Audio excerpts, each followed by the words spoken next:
Solving rational equations. So for the steps, you're going to factor if possible. You always state your restrictions or your NPVs next. You're going to multiply both sides of the equation by the lowest common denominator. You're doing this to clear the fraction. Then you're going to solve by isolating the variable, just following whatever regular algebraic techniques you need. And number 5, you're going to check for extraneous roots again, where, and in this case, the NPVs are the only extraneous roots. So for the check, you really just have to make sure your answer is not one of the restrictions.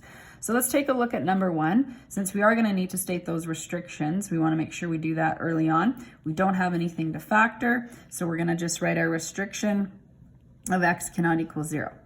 Now we want to clear the fraction, so I want to multiply it by the lowest common denominator, which is 4x. So I'm going to rewrite this out so that I have room to do that. So I'm going to multiply both sides, so by 4x.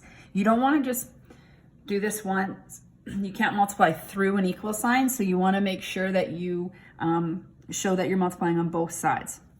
Okay, so bringing this through, the 4's would cancel. If you had 4x times x over 4, the 4's would cancel and you'd have x times x or x squared. Minus 4x times 7 over x, the x's would cancel and you would have just negative 28. Equals, here you're going to have 12x. Now you're ready to solve. You got an x squared, so this is quadratic. So you're going to move everything to one side. In other words, we set the equation equal to 0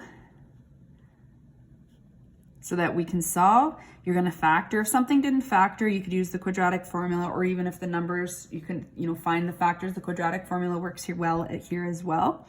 So factoring is more efficient, so we want to do that if we can.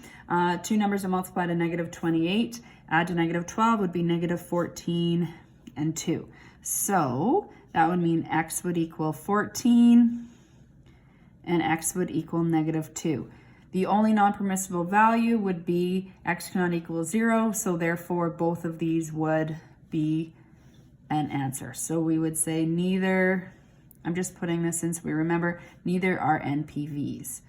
If you wanted to verify, you could put 14 back into the question and see that this will work out to 3. You could verify by putting negative 2 back in. That would just be to check that you didn't make any errors though. You don't need to do a verification to look for the extraneous roots when you're solving rational equations.